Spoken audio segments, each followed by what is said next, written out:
This video explores the elements of nostalgia and sadness that Murakami has employed in his writing. I'm gonna read a few excerpts so you guys can have a real and grounded understanding of how this guy constructs his words to convey what he wants to convey. So he wrote this big letter asking for how she is and how's everything. No answer came. So then he says, something inside me had dropped away. Nothing came in to fill the empty cavern. There was an abnormal lightness to my body, and sounds had a hollow echo to them. So, this is clearly when a person is too shocked and too grief struck, he feels light and a sense of hollowness, a void inside of him. Moving from depression, we have nostalgia. Now, nostalgia for me is such a fleeting and beautiful feeling. Like, you cannot truly express it. It's just something that resonates with a past self of yours.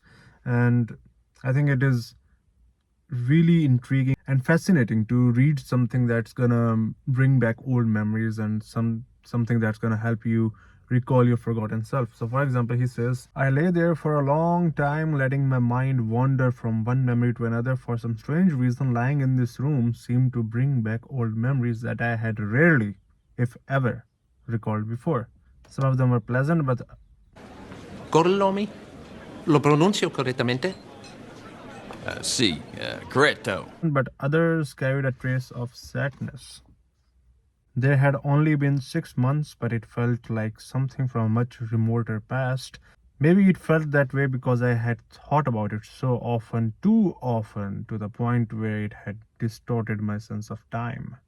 So this eerie mysteriousness and that element of peculiarity, I would say, that what which were and that element of peculiarity, which I would say makes it really fascinating to come across. Now there's a lesson for bottling up your emotions. Rico says, when your feelings build up and harden and die inside, then you're in a big trouble. Don't worry, just speak your mind honestly. That's the best thing. It may hurt a little sometimes and someone may get upset the way Naoko did, but in the long run, it's for the best. That's what you should do if you're serious about making Naoko well. Like I told you in the beginning, you should think not so much about wanting to help her as wanting to recover yourself by helping her to recover. Now, this is sort of a nice wordplay, as I would like to say. You have to really stop and think to actually comprehend it. So the next excerpt is laden with abstract words and thoughts. He says, I was able to return to the conservator and graduate, but something inside me had vanished.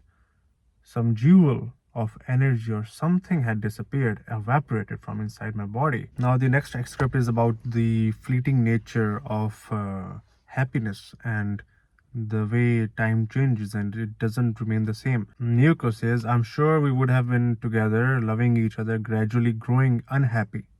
Unhappy? Why is that? Because we would have to pay the world back what it owed us. The pain of growing up. We didn't pay when we should have, which is why Kizuki did what he did and why I'm here. We were like the kids who grew up naked on a desert island. If we were hungry, we would just pick up a banana. If we got lonely, we would go to sleep in each other's arms. But that kind of thing doesn't last forever. अच्छे वक्त की बुरी बात ये है कि वो बदल जाता है और बुरे वक्त की अच्छी बात भी ये है कि वो भी बदल जाता है. So I think that's a moral from that excerpt. This one's on the crippling nature of the fragility of anything in life, basically. No matter how secure you feel, it can just be destroyed very easily. In one split second, everything turned into nothing. We worked so hard, building our world one brick at a time, and when it fell apart, it just happened like that. Everything was gone before you knew it. So throughout the novel, there is this air of unexplained melancholy. Like her character के पास एक ऐसी backstory जिसकी वजह से वो traumatized है. It's just that, and you have to live with it. There is no solution. It is just like that, and you have to accept it. If you're not accepting it, then you haven't been through life. That's what this book suggests. I beg to differ myself, but yeah, this is also understandable. Now, this next excerpt is going to particularly make you dread the idea of aging. He says, you knew when you saw those eyes he was going to die soon. There was no sign of life in his flesh, just the barest trace of what had once been alive. His body was like a dilapidated old house from which all the fixtures and fittings have been removed, awaiting its final demolition. Man, this next excerpt, I just skimmed through it, and like it has induced a sense of angst in me. So here it is, a classic description of being really terribly depressed. The guy says, it usually happened as the sun went down in the pale evening gloom, when the soft fragrance of magnolias hung in the air. My heart would swell without warning. That's what happens. Your heart swells without warning. My heart would swell without warning and tremble and lurch with a stab of pain. I would try clamping my eyes shut and gritting my teeth and wait for it to pass. And it would pass, but slowly, taking its own time, leaving a dull ache in its path. And this is exactly what I deciphered when one of my friends, personal friends, was going through it. I remember saying to him that I realize how it feels. It truly feels like you are being railed by a train. You're lying on a track and the train is coming, you know it's coming. Maybe sometimes you don't even know, it just comes without warning. And then you have to just lay through it. It's gonna go over you. It's gonna be painful. It's gonna hurt for a long period of time. May take minutes, 5 minutes, 6 minutes. You just have to go through it. It's just a classic description of panic attacks as well. It just happens. You just have to sit through it. Can't do anything till it passes, and it's just really hopeless state to be in. Now this next passage offers a sort of closure, because sometimes you feel like you're the bad person, you did something terrible. But the truth is, despite your best efforts, it just happens. Sometimes you get hurt, sometimes you hurt. That's the course of life. If everyone thought of not hurting anybody else apart from psychopaths, of course, nobody would get hurt. But the thing is, everybody gets hurt one way or another, and you can't do anything about it. So it's like things will go where they're supposed to go if you just let them take their natural course.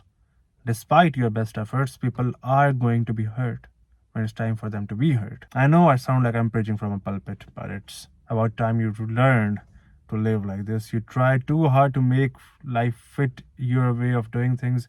If you don't want to spend time in an insane asylum, you have to open up a little bit more and let yourself go within life's natural flow. There are times when I think to myself how wonderful life can be. Believe me, it's true. So stop trying. So stop what you're doing this minute and get happy. Work at making yourself happy. This is, like, as I would like to place it, somewhat optimistic and luminous. And okay, so these next excerpts contain huge spoilers. So if you don't want to be spoiled and you want to read the film in the future, just skip over to the next portion. So yeah, Naoko dies. She dies. It was a sudden and saddening portion of the book. And our protagonist Futanbe, he goes off to a different land, and then before he goes, he says, "What I learned from Naoko's death was this: no truth can cure the sorrow we feel from losing a loved one. No truth, no sincerity, no strength, no kindness can cure that sorrow. All we can do is see it through to the end and learn something from it. But what we learn will be no help in facing the next sorrow that comes to us without warning." Really hopeless. Like, now this part really sunk my heart when I was reading it. I mean, this character dies. I'm not gonna hold back with this. He says, in the midst of this overwhelming sunset, I'm gonna give you some pre-context, by the way. So there's this woman who's so lively and jolly to be around. She makes you feel good about yourself. So here Hatsumi, is our protagonist's good friend, and she dies because our protagonist's other friend, who was dating Hatsumi, wasn't faithful enough or wasn't serious enough. And as a result, Hatsumi committed suicide later on. And yeah, something terrible happens. Just see. In the midst of this overwhelming sunset, the image of Hatsumi flashed into my mind. In that moment, I understood what the tremor of heart had been. It was a kind of childhood longing that has always remained and would forever remain unfulfilled. I had forgotten the existence of such innocent, almost burned-in longing, forgotten for years that such feelings had ever existed inside me. What Hatsumi had stirred in me was part of my very self that had long lain dormant, And when the realization struck me, it aroused such sorrow, I almost burst into tears. She had been an absolutely special woman. Someone should have definitely done something, anything, to save her. But neither Nagasawa nor I could have managed that, as so many of those I knew had done. Had Sumi reached a certain stage in life and decided, almost from the spur of the moment, to end it. 2 years after Nagasawa left for Germany, she married, and 2 years after that, she slashed her wrist with a razor blade. Nagasawa's letter from Bonn said this: Hatsumi's death has extinguished something. It is unbearably sad and painful, even to me. But because Nagasawa is one of the reasons for Hatsumi killing herself, because the guy did not value her, our protagonist, forgot his name again. Watanabe. When Watanabe gets his letter, he says, I ripped his letter to shreds and threw it away. And I never wrote to him again.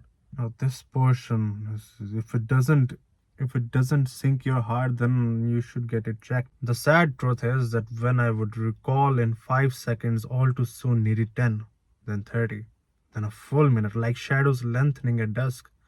Someday I suppose the shadows will be swallowed up in darkness. There is no way around it. My memory is growing ever more distant from the spot where Naoko used to stand. It's like something that was so dear to you. You just can't help. The time moves on, even though you don't want to move on. It will make you move on, and sometimes it just happens to be one beautiful thing. Like something you hold too close, something you promise yourself you would never let go of, and then with time you have to let go of, because that's life. Life moves. In your memory, it becomes distant. As sad as it is, it becomes less important, less significant. My memory is growing ever more distant from the spot where Naoko used to stand, ever more distant from the spot where my old self used to stand. Everything that seemed so important back then, Naoko and the self that I was then, and the world that I had then, where could they have all gone? It's time. It kills. And before dying, a few months before dying, Naoko, because she knew that she's gonna soon pass away, she was depressed. She says, I want you to always remember me.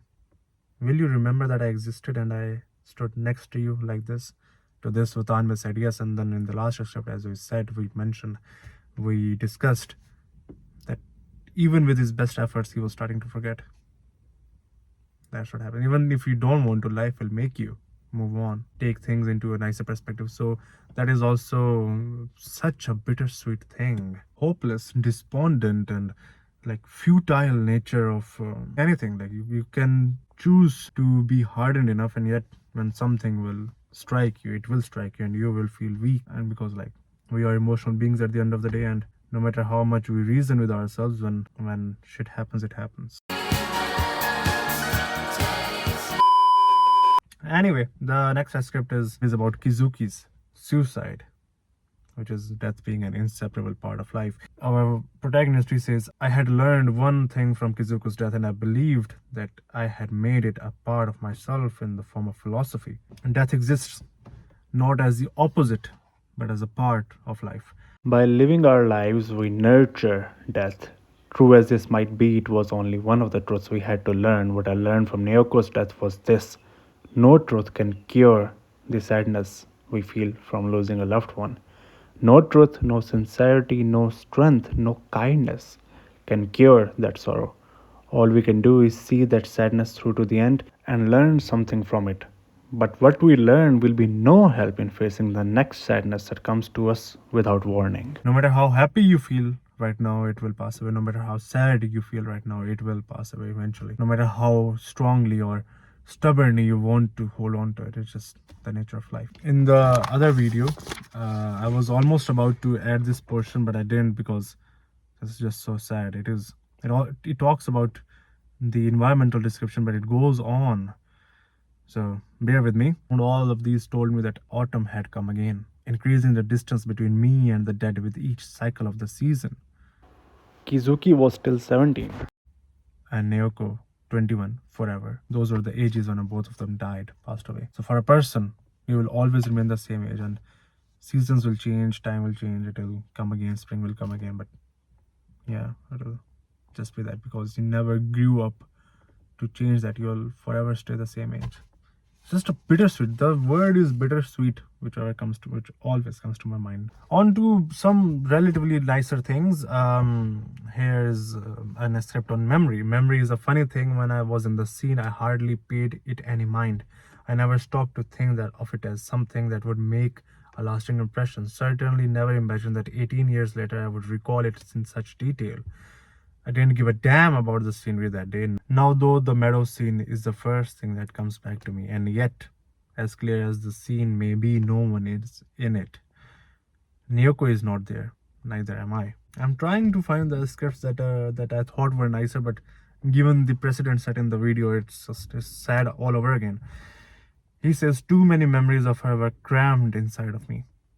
As soon as one of them found the slightest opening, the rest would force their way out in an endless stream and unstoppable flood. By the way, look at this beautiful, beautiful scene in front of me while I'm reading these saddening excerpts. It's just such stark contrast and juxtaposition to what I'm reading and perceiving. Anyway, so the last excerpt is, nothing but scenery. That view of meadow in October returns again and again to me like a symbolic scene in a movie.